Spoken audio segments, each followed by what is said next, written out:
This video provides an overview of finding aids within archival collections in UMD's Special Collections and University Archives. By the end of this video, you should be able to define what a finding aid is, demonstrate how to use various features of a finding aid, and recall the basic steps of starting a request to view material. And you'll be able to do all of this in order to conduct efficient archival research. In simple terms, a finding aid is an index of an archival or manuscript collection. A finding aid can be a simple list of items or a more complex document that puts items in context by including information such as historical or biographical notes and a description of any changes that were made to the original order of material that might make it easier to use. Finding aids differ based on the extent to which a collection has been processed.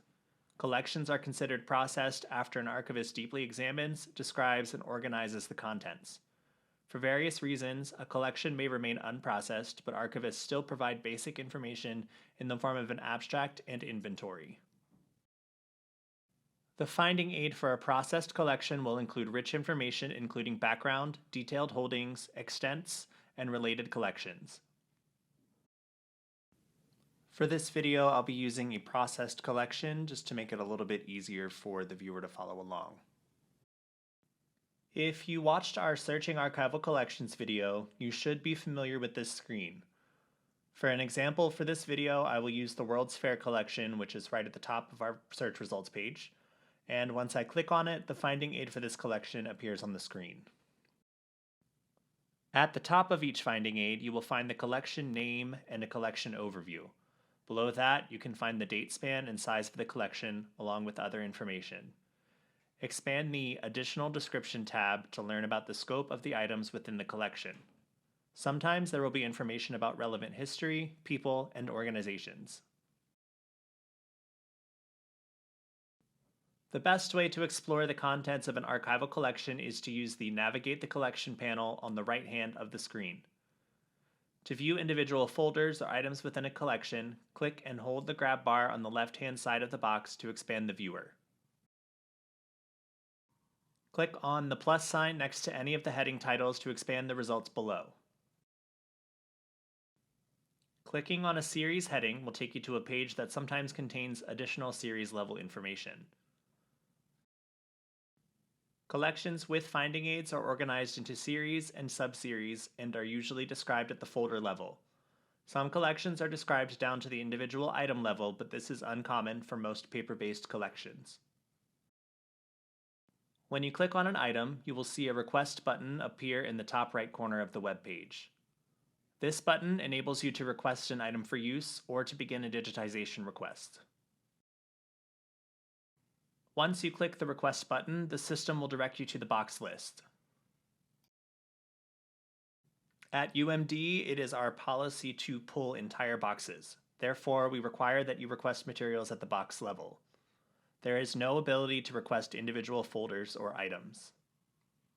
You will need to locate your folder of interest within the box when you use the material on site. You may want to make note of the individual folder or item in the request file for your future reference. And of course, librarians will be available to assist you if needed. You can use the breadcrumb links near the top of the page to return to the collection's landing page. Some users who are more familiar with traditional finding aids will prefer to use the finding aid view. This option allows users to view the series and folders in one continuous list. If you are using something from our collections in your research, and you're ready to create a citation for our collection, you can use the citation button at the top right corner of the viewer. The URL in this citation is the permanent link for the collection. Use this link as opposed to the URL in the browser bar, which may change over time.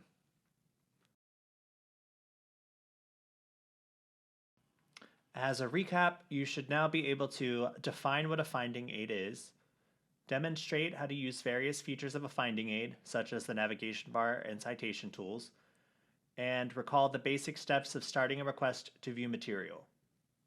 These will be very helpful when you want to begin conducting archival research at the University of Maryland. For help at any time, click the Help link in the toolbar at the top of the page to explore our frequently asked questions, or email us at askhornbake@umd.edu. For more help getting started with research using primary sources, we welcome you to explore our other tutorials.